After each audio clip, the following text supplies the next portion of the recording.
лица биле забележани на видеонадзорна снимка како активираат огномет на улица во Бутел, пошто веднаш заминуваат. Според датумот на снимката, инцидентот се случил завчера, точно 1 минута по полноќ. Овој настан предизвика бурни реакции во јавноста, бидејќи се случил во денови на жалост. Засега од Министерството за внатрешни работи нема официјални информации во врска со случајот. Во меѓувреме синоќа бил активиран уште еден огномет, пошто полицијата уапсила 2 18-годишни лица. Според досегашните информации, освен што приредиле огномет, тие исто така прославувале роден ден во едно кафуле. Приведени 2 лица во Скопје поради огномет за време на жалост. Скопската полиција синоќа интервенираше во градскиот парк откако било пријавено дека се користи огномет, спротивно на одлуката на владата за 7-дневна жалост. Според информациите од Министерството за внатрешни работи, на 19 март 2025 година, околу 21 часот, било пријавено дека во угостителски објект во градскиот парк се организирала роденденска прослава, при што 2 18-годишни лица од Скопје, МФ и МФ, запалиле огномет. Полициските службеници веднаш излегле на терен и ги привеле лицата, кои се задржани во полициската станица во врска со член 387 од Кривичниот законник. По целосно документирање на случајот, против нив ќе биде поднесена соодветна пријава. Полицијата апелира за почитување на одлуките донесени во знак на жалост и предупредува дека ќе се превземат соодветни мерки против сите кои ги прекршуваат.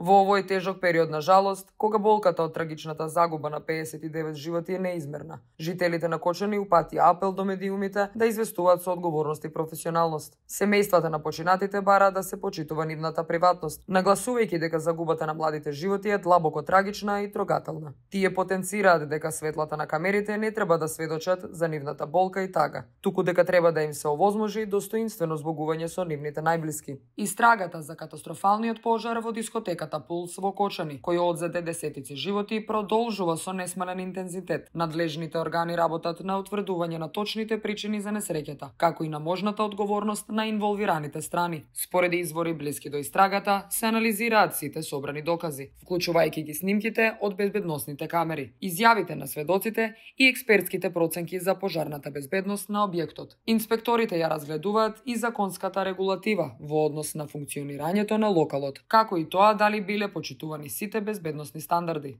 Истражните постапки се одвиваат внимателно, бидејќи е потребно темелно испитување на сите аспекти од случајот. Приоритет ни е да утврдиме како точно дошло до пожарот и дали имало пропусти што придонеле за ваквиот трагичен исход, изјави представник на истрагата. Јавноста очекува одговори, а институциите се под притисок да обезбедат брзи, но прецизни резултати. Во меѓувреме роднините на жртвите и повредените со болка и неизвестност ја следат секоја нова информација поврзана со случајот. Вчера заврши обдукцијата на жртвите од пожарот во дискотеката во Кочани, соопшти министерот за внатрешни работи Панче Тошковски. Институтот за судска медицина интензивно работеше на обдукцијата и идентификацијата на жртвите од трагичниот пожар во кочанската дискотека Пулс. Паралелно се спроведувале и ДНК анализи, при што се земени примероци од роднините на починатите за споредба. 3 дискотеки се затворени од страна на надлежните инспекциски служби, иако формално поседувале лиценци за работа. Контролите покажале дека овие објекти не ги исполнувале основните безбедносни стандарди, што представува ризик за посетителите. Надлежните институции најавија дека против собствениците ќе бидат превземени соодветни санкции, вклучувајќи максимални казни за прекрушувањата. Оваа акција доаѓа по зголемените инспекции на угостителски објекти низ земјата, со цел да се подигне нивото на безбедност и да се спречат потенцијални инциденти. Граѓаните се повикани да пријавуваат нерегуларности во локалите кои што ги посетуваат, а институциите уверуваат дека ќе продолжат со засилен надзор на сите угостителски објекти. Домот на Советот на градот Перт, Австралија, синоќа беше осветлен во црвена и жолта боја, символизирајќи ја поддршката и сочувството кон Македонија по трагедијата во Кочани. Овој гест на солидарност од страна на градските власти во Перт